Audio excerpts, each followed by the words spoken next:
I would say, do you remember the early iPod advertisements with like the white silhouette person dancing on a color? Those advertisements were straightforward feeling. 1,000 songs in your pocket. It's how the songs make you feel. This is a way that you can feel that more often or more strongly. It's pure emotion. And they specifically, so a more like straightforward drive to acquire on a technology product is like, how many gigabytes of storage does this thing have? And they made a deliberate decision not to talk about that at all because it didn't matter. People didn't care. It was all about, here's how you can feel through the experience of using this product to have an experience you wouldn't otherwise have. I mean, this highlights a really important point about marketing, but building products and deciding what to build, which is how important is it to make something that is logically better versus something that is emotionally more compelling? Yeah. In an ideal world, you do both.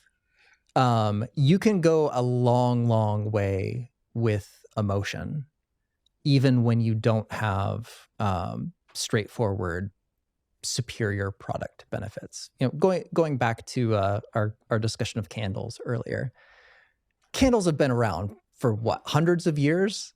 Like, you're probably not going to make, barring material science advancements, you're probably not going to make a technical contribution to candle science in the process of making something. Speak for yourself. I mean, it's possible. It's my next business idea, I told you. Yeah.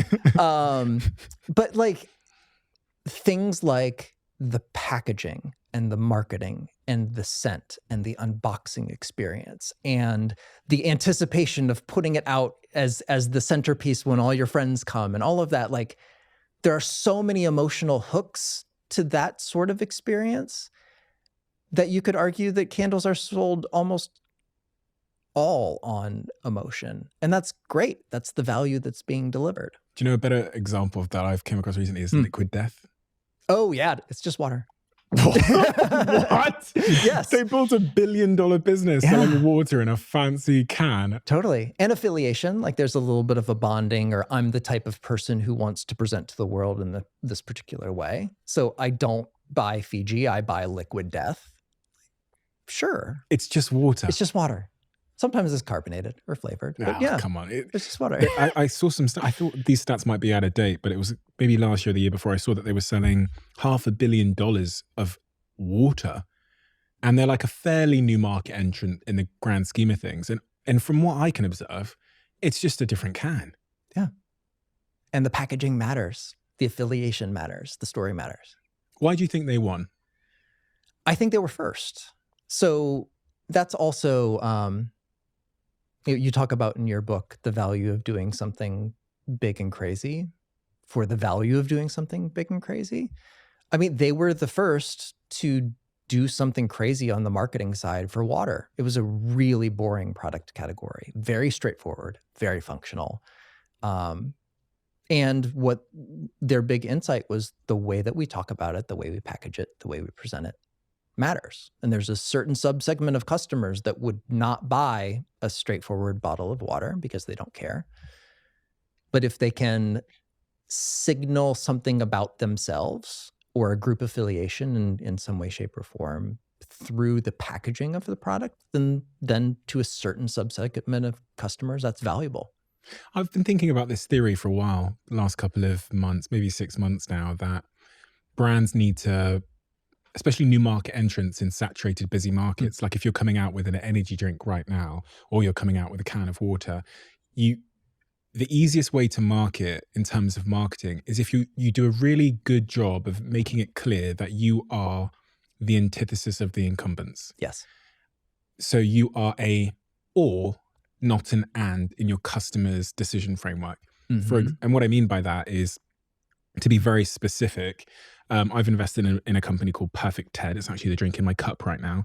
And in one of my first meetings with them, when we sat down, I said, this brand I think will win if the consumer walks down that supermarket aisle and thinks to themselves, I can be a insert incumbent energy drink brand or a Perfect TED person. I can't possibly be both. Right. And we all know that, well, I think a Liquid Death customer doesn't believe they can be a Evian water customer. Sure.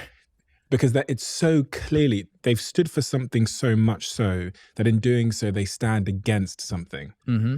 And this is what breakout brands have done. Brewdog is a good example in the UK. Brewdog came into the market, indie punk beer. They literally took Carling beers and stuff like that to Fields as part of their marketing and blew it up with dynamite to say, we are not commoditized beer. We are the antithesis. We are an or. You're either with them or you're with us. Yep. But that takes guts. It does. It takes balls, like Liquid Death had balls. Yeah. Yeah. And there's a whole, like on the psychological side of things, the studies about signaling and counter signaling. Like this is how fashion in the broad scale works. So all the cool people, high status, fashionable people start wearing a thing to signal group affiliation of like, we are the type of people who wear this. Yeah. And then very quickly you have follow on folks who are like, oh, the cool people are wearing this, I should start wearing this too. And that happens a couple generations until that thing is at Marks and Spencer, Target, choose your retailer.